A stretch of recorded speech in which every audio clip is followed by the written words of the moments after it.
Social মিডিয়াতে ইদানিং অনেক ফেক নিউজ ঘুরে। দেখবেন কোনো একটা নিউজ চ্যানেলের একটা পেজ থেকে একটা স্ক্রিনশট নিয়ে নিজের মতো করে এডিট করে কোনো একটা ব্যক্তির নামে, কোনো একটা দলের নামে বা কারো নামে চালিয়ে দেওয়া, তাকে সামাজিকভাবে হেয় করা, ছোট করা, দলের বদনামি করা। এটা ভালোই চলতেছে ইদানিং। এডিট করে করতেছে, এআই দিয়ে করতেছে। কিন্তু যদি কেউ কোনো একটা টেকনোলজির জ্ঞান যাদের কাছে আছে, তারা যদি একটু ভালো করে যাচাই করে, এটা বোঝা যায় যে এটা ফেক, এটা বাস্তব না। কিন্তু তোমরা যারা এগুলো করতেছো, আমি তোমাদের প্রতি একটা অনুরোধ আছে, কখনো কি নিজেকে একবার প্রশ্ন করেছো, এতে আমার কি লাভ?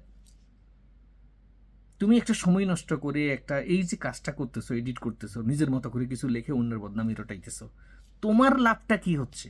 তোমার নলেজটা তুমি কোথায় ব্যবহার করতেছো?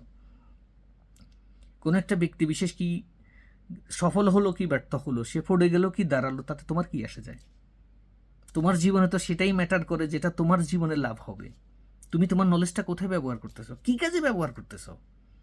একবার নিজেকে একবার প্রশ্ন করো। এই ধরনের কিছু লেখার সময় বা বসে করার সময় চিন্তা ভাবনাও যখন মানুষের তোমার মাথায় আসে, তখন চিন্তা করো যে আমার লাভ কি, কেন করব আমি এটা? ওই মানুষ পচে যাক, যা মরে যাক, জিন্দা থাকুক বা সফল হোক আর ব্যর্থ হোক, তাতে আমার কি আসে যায়? আমার আসে যায় তো সেটা যেটা আমার জীবনে কাজে লাগবে। আমার লাইফে কোনটা আসে যায় সেটা ম্যাটার আমি করব, সেটা চিন্তা আমি করব।